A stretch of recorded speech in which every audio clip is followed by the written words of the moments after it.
Toda honra, toda glória e todo louvor seja dado a quem é digno. Quero cumprimentar a igreja com a paz do Senhor Jesus. Quem já sentiu a presença do Espírito Santo? Como o pastor falou no começo do culto, nós somos assembleianos. E onde tem um assembleiano tem que ter fogo, tem que ter poder, tem que ter glória a Deus, tem que ter línguas estranhas. Você já agradeceu a Deus hoje por Ele ser bom? Abra as vossas Bíblias em 2 Timóteo, capítulo 4, versos 6 adiante.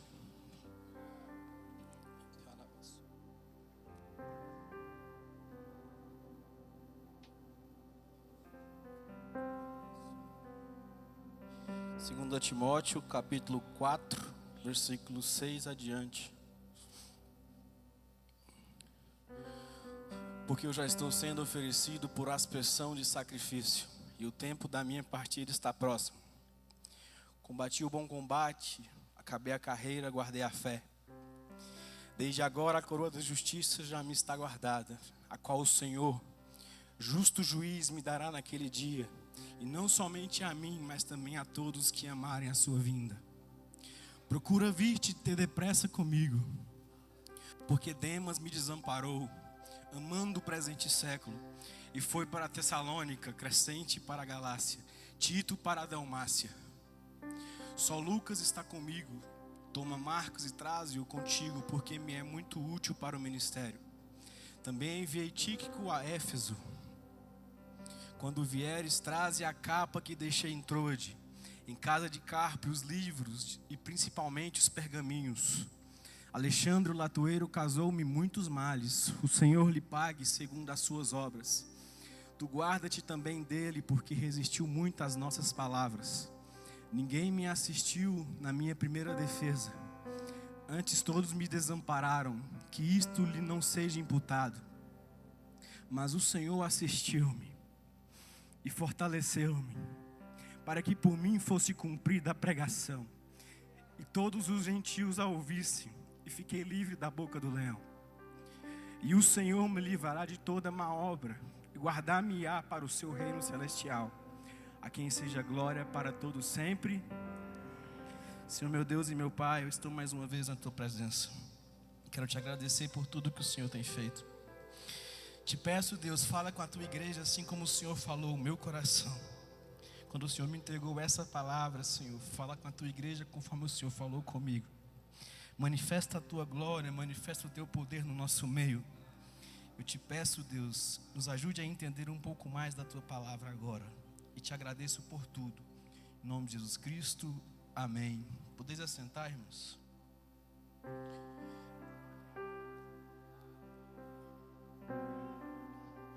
Queria agradecer primeiramente a Deus por essa oportunidade. Segundo ao pastor pela confiança. E a Luziene pelo convite. É difícil estar aqui em cima, né, Lucas?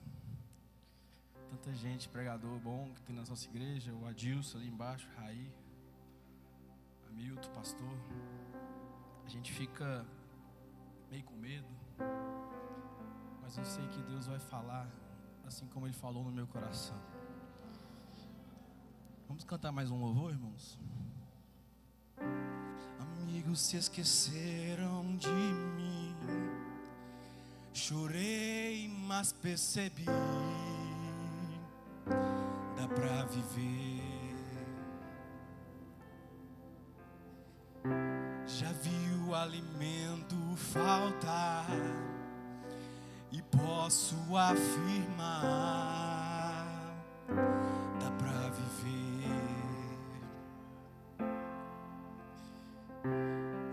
A porta não se abre, doeu, mas percebi, dá pra viver. Eu sei que tudo isso é importante, todo mundo busca, quem é que não quer ter muitos amigos, fartura na mesa, portas abertas, qualquer um almejar. Eu sei que é essencial, Mas se me faltar, consigo suportar. Mas sem tua presença, Deus, não dá. Eu consigo viver longe da fama.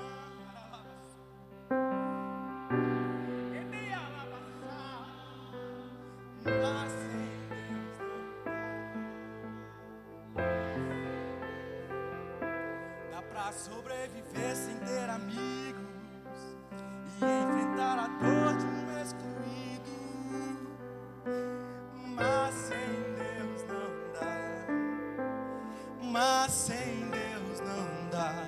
Eu aprendi que tudo é passageiro. Eu já sobrevivi sem ter dinheiro. Mas sem Deus não dá. Mas sem Deus não dá. Amém, irmãos? Quero falar hoje sobre a vida de Saulo, de Paulo. E eu peço licença para os irmãos que a gente vai entrar no texto mais para o final da pregação. Amém? A vida de Paulo, irmãos, é uma grande lição para nós. E também uma grande incógnita, porque de tudo que ele passou, toda a mudança que ele teve na sua vida. Paulo foi conhecido como o maior missionário, o maior líder, o maior teólogo, o maior evangelista, mas também o maior perseguidor da igreja. E também o mais perseguido da igreja. Paulo, que era cheio de honra, cheio de fama, por ser um grande mestre da lei, do judaísmo, ele termina a sua vida cheio de cicatrizes, sozinho, em uma masmorra, abandonado. E pior de tudo, ele é degolado. Mas este mesmo homem, ele é mais conhecido do que todos os Césares de Roma. Quem é este homem que plantou tantas igrejas nas províncias da Galácia, da Macedônia, da Acaia, da Ásia Menor? Um homem que é de Jerusalém e andou por todo o mundo para pregar a palavra de Deus. A sua história começa em Filipenses capítulo 3, versículos 5 e 6.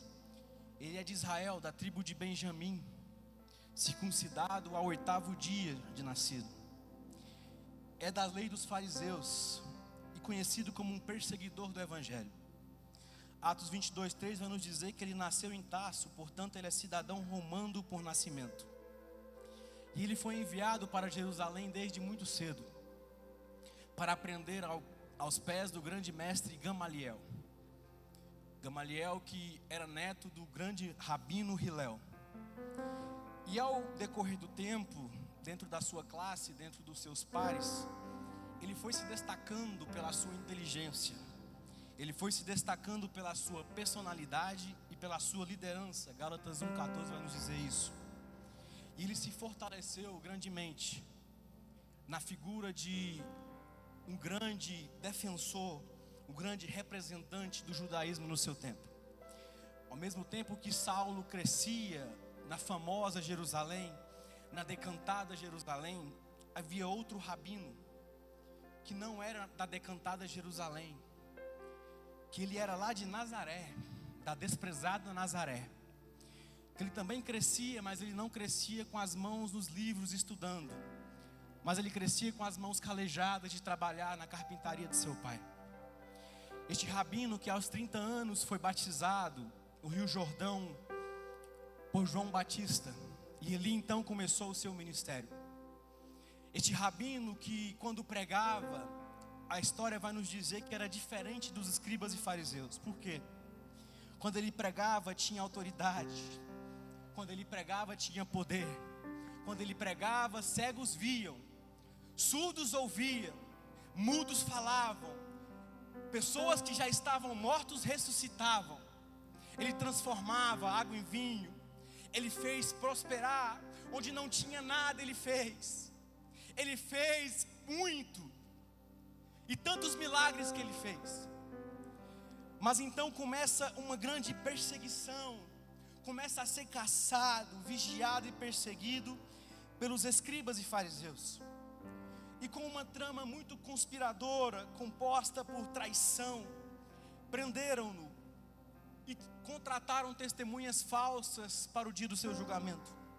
O sinédrio judaico costurou duas acusações tão difíceis para o rabino da Galileia, que eram elas blasfêmia contra Deus e conspiração contra César. O governador Pôncio Pilatos, contra a sua consciência, o condena.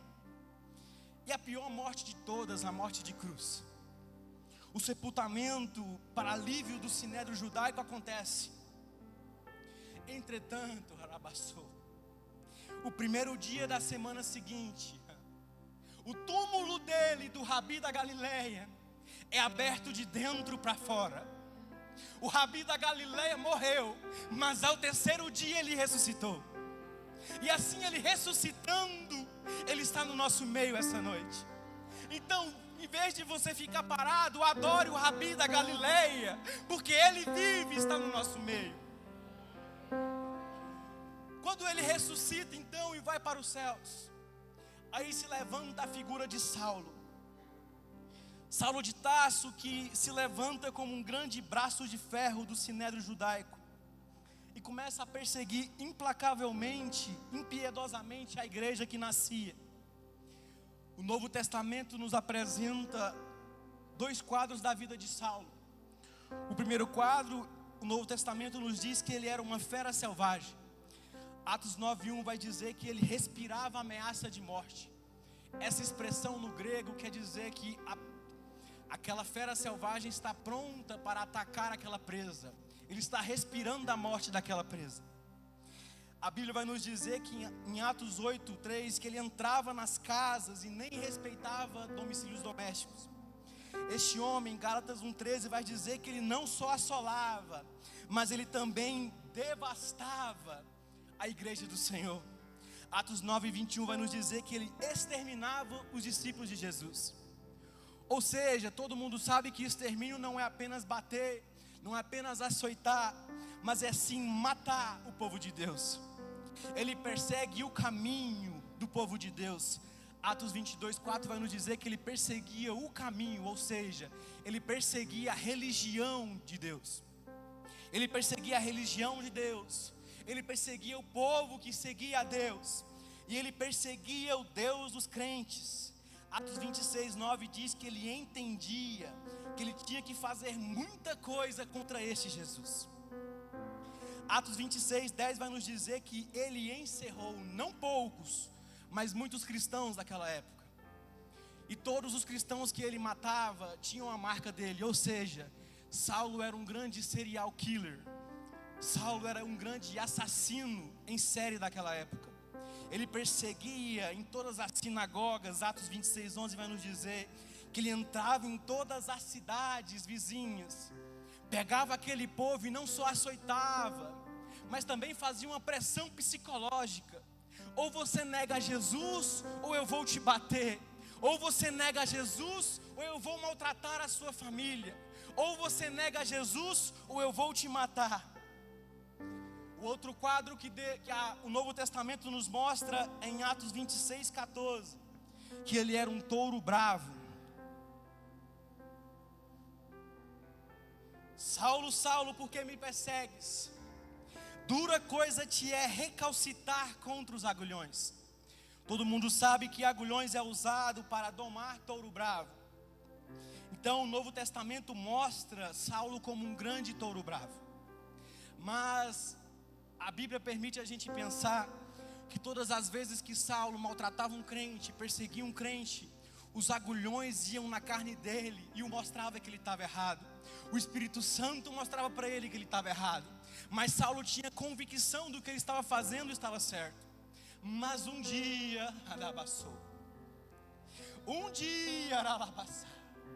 o domador de touro bravo brada e diz: Saulo, Saulo, por que me persegues?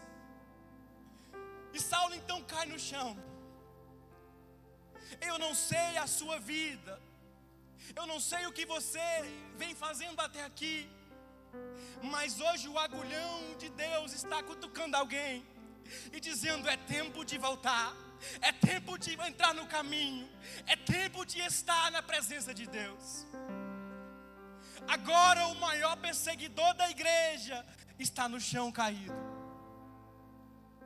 O maior perseguidor da igreja está abatido no chão. O touro bravo foi damado por Jesus. Então, ao encontrar com Jesus, Deus fala com ele: então vai ao caminho da direita até a casa de Judas, porque lá eu vou mandar Ananias para cuidar de você. Inicia então aqui outro capítulo na vida de Paulo, de Saulo até então. Ele fica cego a caminho de Damasco. Deus então fala com Ananias e diz: vai até a casa de Judas, porque Saulo está lá e para mim ele é um grande vaso que vai perecer pelo evangelho. Inicia aqui então o tratamento de Deus no ministério de Saulo. Então quando Ananias vai até a casa dele, de Judas, ora por Saulo, ele volta a visão e ele já começa a pregar o evangelho. Atos 9:20 vai nos dizer que ele já pregava o evangelho na cidade. E Atos 9:22 vai nos dizer que ele demonstrava que Jesus era realmente filho de Deus. Qual que é a diferença de você pregar e de você demonstrar? Quando você demonstra, você está provando uma tese detalhada. E o tempo que ocorreu dos 2 versículos foi: Deus então pega Saulo e manda Saulo para a Arábia. E vai dizer para ele: vou te ensinar agora o meu verdadeiro evangelho. Assim como todos os discípulos ficou 3 anos com Jesus, Deus agora fica 3 anos tratando com Saulo, para que ele possa começar o seu ministério. Saulo então retorna para Jerusalém e começa a demonstrar que Jesus é realmente filho de Deus. Saulo então, a chegar em Jerusalém, ele pensa que quando ele fosse para a igreja de Jerusalém, ele já chegaria como um pastor. Ele já chegaria como se ele fosse o cara. Mas Deus então começa a tratar na vida de Saulo. Saulo, quando chega na igreja de Jerusalém, a primeira coisa que ele pega é uma porta na cara. Ninguém queria saber de Saulo lá dentro, porque todos sabiam a história dele como o maior perseguidor da igreja. Deus então começa a tratar Saulo. Deus começa a trabalhar na vida de Saulo, para depois trabalhar através da vida de Saulo. Saulo então, Barnabé dá uma chance para ele e diz: vem, você vai começar a trabalhar comigo na igreja. Então, em Atos 9:30, diz que também o povo não aceitou Saulo naquela igreja. O povo também rejeitou Saulo. Eu acho que todo mundo sabe que a dor da rejeição é muito grande. Uma pessoa que tinha honra, que tinha fama, que tinha dinheiro e muito conhecimento, agora é rejeitado pelos crentes. O próprio crente começa a perseguir Saulo e diz para ele: ou você sai daqui ou nós vamos te matar. Atos 9:31 vai dizer que Deus chega até Saulo e diz: sai, Saulo, daí, eu não quero você em Jerusalém. Mas Saulo ainda está se achando muito, sabe?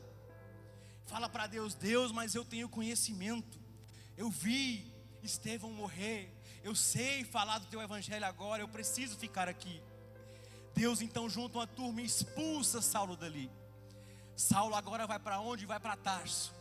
Deus vai tratar o orgulho de Saulo na raiz. Deus manda Saulo então para o grande anonimato de 10 anos, para aprender realmente o verdadeiro evangelho. Para ele aprender que agora não é mais da lei de Moisés, mas agora é o tempo da graça. Agora nada é de nós para ele, é tudo dele para nós. Deus precisava tratar a vida de Paulo.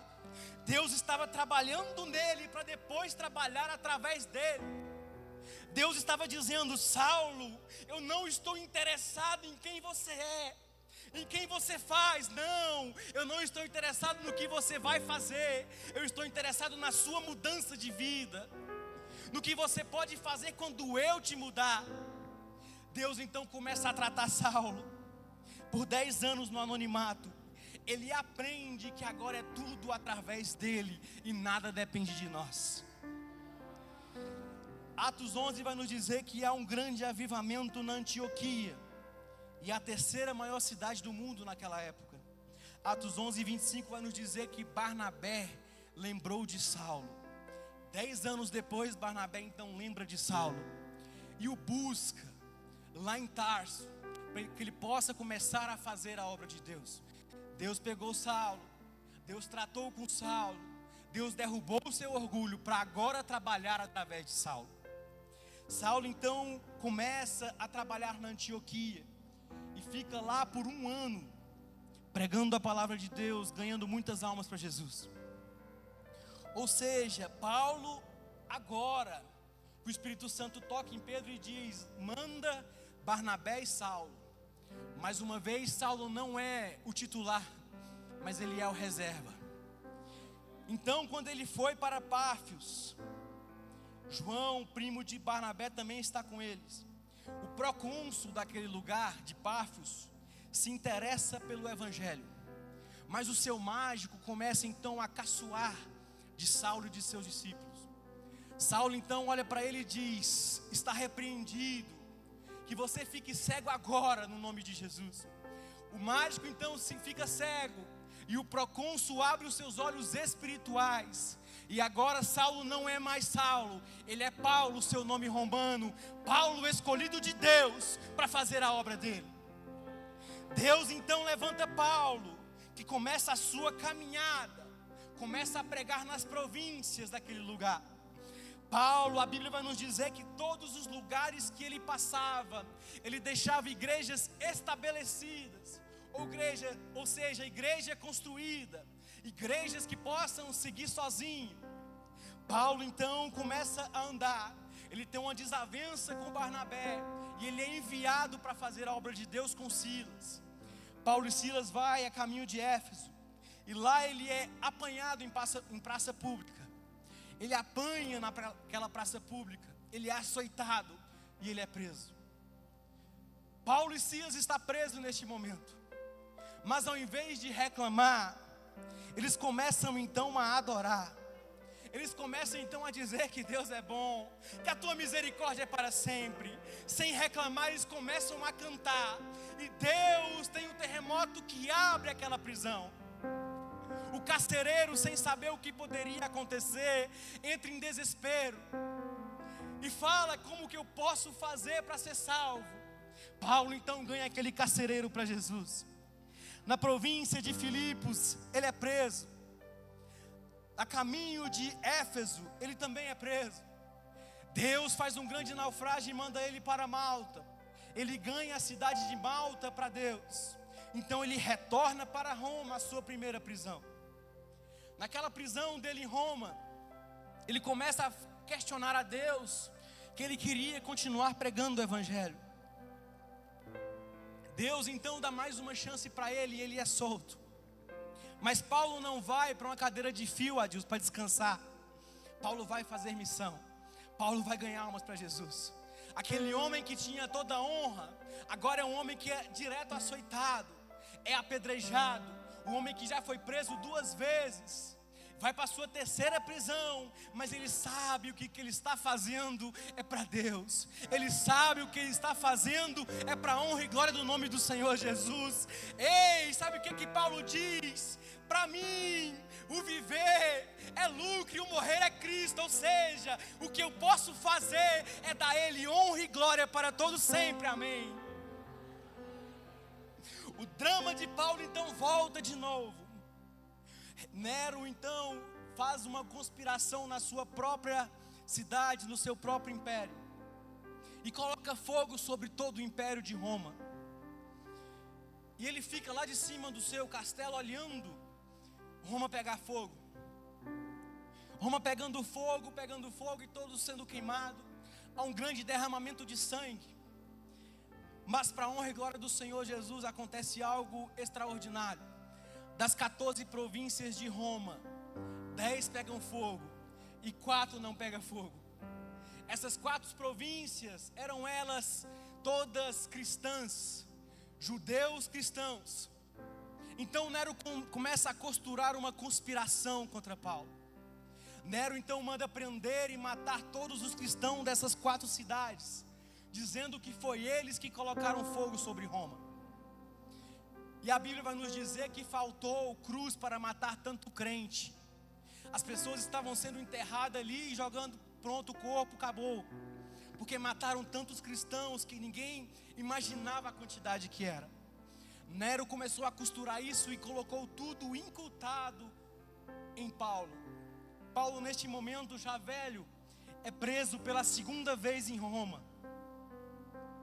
Paulo a ser preso em Roma mais uma vez. Então ele sabe que esta é a sua última prisão. Ele vai até o